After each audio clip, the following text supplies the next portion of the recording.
গরম আসলে পড়তেছে, যেটা আসলে সহনীয় পর্যায়ের মতো না। এই সময় অনেক গরম লাগে। সকাল থেকেই বাড়তে থাকে রোদের তাপ, বেলা বাড়ার সঙ্গে সঙ্গে বাড়ে সূর্যের প্রখরতাও। গরমের তীব্রতায় খুলনায় ছোট বড় সবার হাঁসফাঁস অবস্থা। একই চিত্র ঝিনাইদহ, যশোর, কুষ্টিয়া, সাতক্ষীরা সহ বিভাগের অধিকাংশ জেলায়। দুপুর 1টা পর্যন্ত বিভাগের সবচেয়ে বেশি তাপমাত্রা রেকর্ড করা হয় চুয়াডাঙ্গায় 39°C। এছাড়া যশোরে 37.2, সাতক্ষীরায় 36.8, খুলনা ও কুষ্টিয়ায় 35.6°C তাপমাত্রা রেকর্ড করা হয়েছে। আবহাওয়ার এমন পরিস্থিতিতে প্রয়োজন ছাড়া ঘর থেকে বের হচ্ছেন না অনেকেই। যারা বের হচ্ছেন তারা ছাতা ব্যবহার করছেন। শ্রমজীবীরা গামছা ভিজিয়ে শরীর মুছে গরম নিবারণের চেষ্টা করছেন।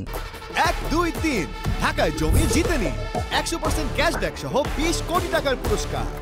গরম আসলে পড়তেছে, যেটা আসলে সহনীয় পর্যায়ের মতো না। সকালে আসি ওই সময় ঠান্ডা থাকে, কিন্তু ছুটির সময় অনেক গরম লাগে।